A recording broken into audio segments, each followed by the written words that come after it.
please subscribe and don't forget to press the bell icon to get notified whenever we upload a new video.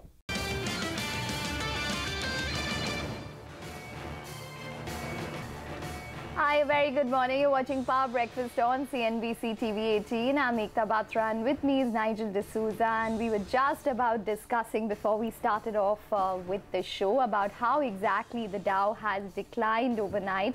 It is the biggest decline that we've seen, one-day decline that we've seen all the way in 2018. Not much, it's still only a month, but nonetheless down 170 odd points for the Dow. Hi, Nigel. Yeah, and what about the bond yields? They spiked up overnight. The India VIX as well went up. So a bit of a rarity. We're welcoming you on Power Breakfast with the global setup. Well, in yesterday's trading session, a positive reading on the economic data survey led the bulls to continue the upward march. Both the Nifty as well as the Sensex, they gained more than 0.5%. The Nifty, in fact, managed to close above the 11,100 mark for the first time ever. Though the Nifty, in fact, did well, the Nifty Bank in the mid-caps, well, there was a bit of an underperformance that did come in from there. In fact, we did have the mid-cap index that ended virtually at the low point of the day with a cut of around 200 points or thereabouts. Ekta's with us. Ekta, overnight cues not too good. How do you read the market setup today? Well, like you mentioned, for yesterday's trading session, the Nifty and the Sensex could not sustain gains as much as what we saw, though it was record highs for the Nifty. The mid-cap index did give up gains. It ended in the red. We had an advanced decline ratio, which was weak as well. And the FIIs net bought around 292 odd crores when the gross figures from the FIIs were quite high at over 8,000 odd crores. So maybe there was some petering off in terms of the FII participation, probably only limited to yesterday. We need to see a trend for that. And the DIIs net bought around 90 odd crores. So for today, the cues, there's no real big surprise which is coming in from the flows. The flows, if you look at it in the whole of January, have remained steady, especially for the FIIs, because they've net bought around out of 16 out of 20 of the sessions that we've had in the month of January. And they've net bought over 9,000 odd crores this month already. So that's a very positive indication and probably corroborated with what's happening in terms of our record highs as well. If you look at it, it's not only us who have gained, it is also a global rally that we are seeing. So the MSCIX Japan is up around 8.5% year to date. Compare this to the Nifty, which is up around 5.5 to 5.7%. The one parameter which has gone up, and the US parameter went up as well overnight, is the VIX. So the India VIX is now up around 40 odd percent on a year to date basis. It is something which is of a niggling worry if you combine this with the mid-cap index, which fell in yesterday's trading session. Also, the bond yields have hardened post the economic survey on concerns of what might happen with the fiscal deficit. So today, global cues are also weak. We have the Dow, which was down over 170 odd points. The Fed meet begins today. It's Janet Yellen's last meeting. So let's see what happens there. Plus, we have the budget news flow as well as earnings to reckon with. So I assume that maybe it could be a little bit of a tentative start for us, and that's exactly what the SGX is indicating. Earning reactions, we have the likes of Techem, IDFC, Walmart, Spark. And earnings to reckon with today, we have IOC, TVS, Motors, and a couple of more, such as Bharat Financial, to just name a few. For tomorrow, we have a bigger day. We have ICICI Bank and Larsen & Toubro, which will be coming out with numbers. So that would be much more important in terms of a nifty sort of performance to look out for. Well, Ekta, you've given us quite a few stocks that we should look at in terms of earnings reactions as well as the numbers that are expected tomorrow. But we want more. Give us a few more stocks. Well, Tata Power, it's interesting because, the Anil Sardana has resigned as the CEO and the MD of the company for personal reasons. So I think that stock should be in focus on account of that particular news. Walmart, the margins recovered year on year and Q on Q, but you're still talking about 4.6% in terms of margins. Laurus Labs, a weak set of numbers. Revenue was down around 6 odd percent. Spark, the losses continued, 58 odd crores versus 66 crores in terms of a loss year on year. Relcom will be reacting to numbers. Other numbers would be HSIL, Apar Industries, Mahindra Logistics, Astron Paper, just to name a few. And in terms of other news, even Indian Metals and Ferro Alloys, where the net profit was up 17%, that one would be reacting to numbers. Ester Industries has entered into a long-term agreement with Shaw Industries Group of USA, and they're saying that it would be very beneficial in terms of an order inflow for them. So that stock would be in focus as well. Well, the government expects the Indian economy to grow by 6.75% in the current fiscal and between 7 to 7.5% the next financial year. This, according to the economic survey that was tabled by the Finance Minister Arun Jaitley in Parliament yesterday. The survey also underlines that the launch of GST regime, along with the government's NPA resolution and public sector banks' recap plan, has provided the much-needed impetus to growth. Shireen spoke to a panel of experts on what they make of these macro projections ahead of the budget. Here's an excerpt. We've been expecting a slight slippage this year, given the fact that GST and demonetization were disruptive to the economy. Obviously, collections around GST and integrating smaller firms and exporters into the overall changes in the supply chain and the reporting has been a bit more difficult than the government would have liked. As a result, we've expected some slippage in terms of tax collections, resulting in what we expect to be more of a deficit around 3.5% of GDP at the central government level and 6.5% for the combined level. That sounds somewhat consistent to what we're hearing.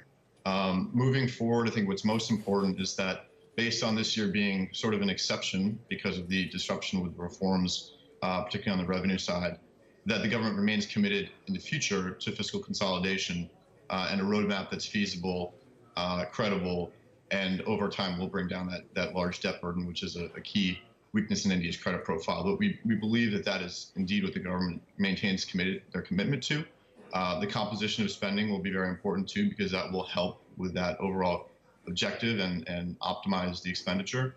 But on the revenue side, I think another thing that the survey obviously focused on was the fact that there is clear formalization of the economy going on, which moving forward bodes well for revenues. Mr. Leopuri, putting these two together, that if indeed personal income tax is ticking higher and states are better off, there is even less excuse for not doing fiscal consolidation, isn't it? What would your response be if, in spite of this, fiscal deficit was pegged at 3.2 or even higher for next year? Yeah, I would say unequivocally that it would be a really bad idea to go down the path of starting to justify fiscal slippage. I think it's all right to perhaps argue that maybe we missed a month of revenue collections because of GST implementation, but we are highly committed and demonstrate that in the budget. But I think it would be extremely complacent, if not dangerous, to go down the path of saying we're now going to favor growth over fiscal probity. I don't think India is in a position to do that. I think we'd be throwing away several years of hard-earned credibility if we do that. And I think as global markets weaken, as they inevitably will over the course of the year, we will be severely punished if we actually let go of that credibility. Nana Lal Kidwai, if I can come to you, there is a pickup in growth that the survey factors into between 7 and 7.5% in 18-19. But it also goes on to talk about how the twin engines that propel the economy in the mid-2000s, whether it's exports or investments, they continue to run below the takeoff speed. In fact, the survey goes on to say that corporates have not raised commensurate amounts of capital, suggesting that their investment plans remain moderate. Private investments, while seem poised to rebound, will depend on resolution as well as recapitalization. So where does that leave, A, the growth picture as well as the private capex picture?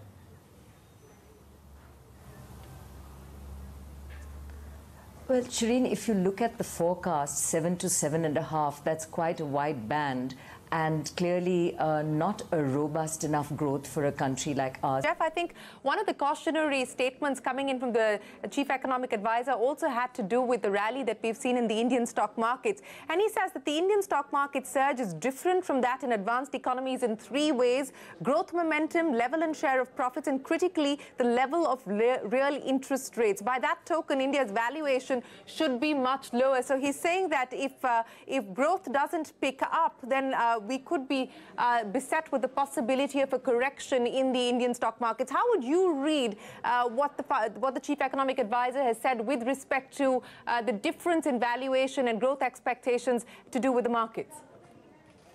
Well, I think that's right. I think if you look at the earnings expectations built into the market, the consensus is for very strong growth. There's been some disappointment It's been late in coming, but it now looks as if the disruptions to the real economy, that's water under the bridge. So we are looking for a pickup also in India's GDP growth over the next 12, 18 months. I think if it doesn't come, then quite likely the Indian stock market would suffer a significant correction. Given the context of what the survey says, and it very categorically states that the utmost priority must be given to social infrastructure, things like education, health and social protection, do you believe that that corporate tax cut that you are expecting and you're very clearly betting on is likely to come through? I kind of believe that for two reasons. One is that this was something that the government has delivered on most of the promises they've made over the last 3 years in terms of what they stated in the budget. But the last one is the reduction of corporate taxes. So that's one reason. The second reason is that if you see the economic survey, they've said that they've used big data. And using that analysis, they've seen that they have a 50% increase in indirect and direct taxpayers. So this gives hope that really the benefits of GST will come in, and the collections will definitely start to improve as they have done in direct taxes. So yes, I do feel hopeful. Well, continuing with the Budget 2018 theme, we learn from sources that the government is unlikely to reintroduce the inheritance tax on the 1st of February. Remember, earlier there was a buzz that the government could levy a tax on the value of assets passed on to their legal heirs through inheritance. The tax, which would have applied only to families with a certain net worth, could have ranged for anything between 5 to around 10%. But now the government, we learn, feels that the climate is not conducive for the reintroduction of this inheritance tax. It wants to weigh in on the socio-economic factors before arriving at a decision. Inheritance tax, remember, is also known as estate tax. That was introduced in the year 1953. It was later abolished by the Rajiv Gandhi government in 1985.